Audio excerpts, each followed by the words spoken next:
am glad to announce a moderator of the panel discussion, Stanislav Georgiev, who drives Telekom Austria's group strategy and who is a truly talented professional.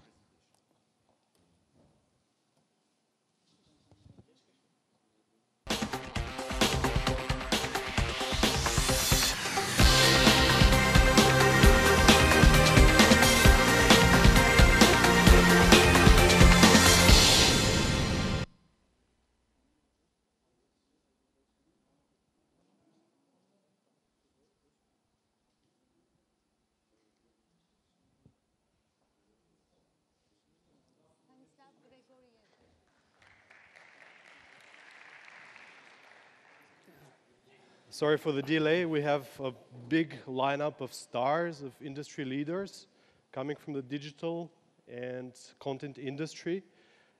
So this is going to be the last panel for today. And thank you for staying. Actually, you really stayed for the best part. I'm going to give you just a little introduction, a little bit of statistics, which I managed to collect from industry analysts like Roland Berger, Arthur DeLittle, PricewaterhouseCoopers, etc., just to get you a little bit of the tastes of what we're going to talk about. So mainly, the digital industry, with regard to pay TV and content, is finally on the up again. It was definitely going down in the years 2000 to 2012, and basically companies like Viacom and Time Warner and Sony, they're increasing their market shares. We have a financial investor here on the panel later, so for sure we're going to be hearing his opinion on this. What is happening? I'm pretty sure you have heard the sentence, content is king. I actually cannot stress this sentence more, apart from saying content is not only king, content is the queen, content is the prince, and the kids of the prince, etc. Everything is about content. Everything that we heard so far is how to monetize, how to deliver videos and live sports and music to the end consumers, because this is what entertain us. And this actually panel and this stream is called digital entertainment, because we're really talking about entertainment.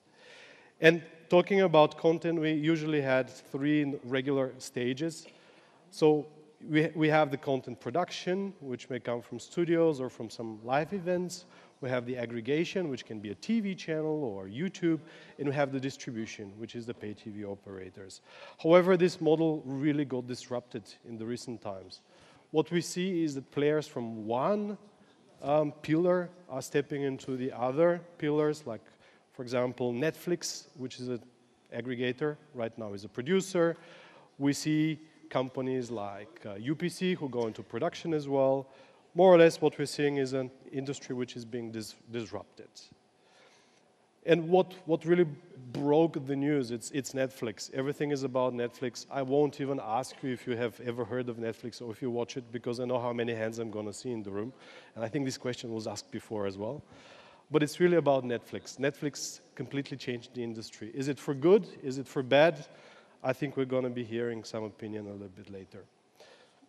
However, what is very interesting is that we're talking about these new technologies, we're talking about disrupting linear, non-linear, etc. But still, the viewers are sitting in the big room and they're watching the big screen. So are we really going to disrupt the market this much as we think, or not? To answer this, we have to approach 4 major questions. So the first one is, are we really going to see content which is distributed agnostically from the infrastructure? Just to give you a hint, this is the penetration map of the broadband in Europe. As you can see, it's not very dark green. Actually, there are a lot of spaces which are light green. And here I'm also putting a little bit of a challenge towards the panel. OTT is not there yet. We don't have the broadband. We don't have the broadband penetration in Europe yet.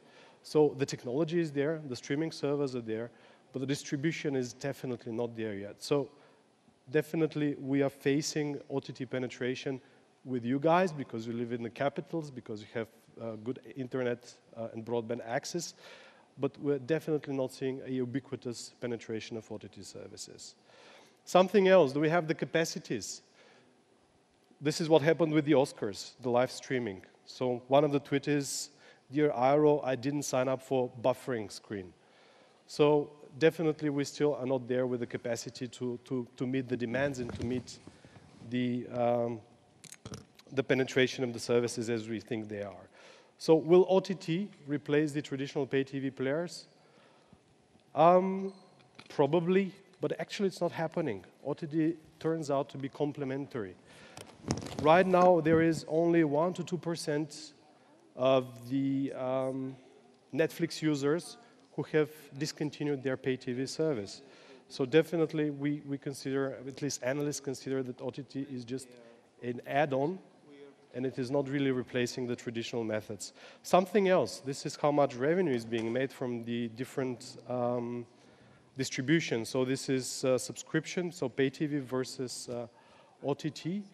And as you can see, OTT revenues are sometimes 25 times fold less than the traditional pay TV. And with regards to profitability, this is how, what is the EBITDA margins of the traditional companies like the ProSieben Group in Germany or CME here in Central and Eastern Europe. As you can see, Netflix has 1.4% EBITDA margin. I mean, we're talking about huge revenues, but we're not talking about huge profitability.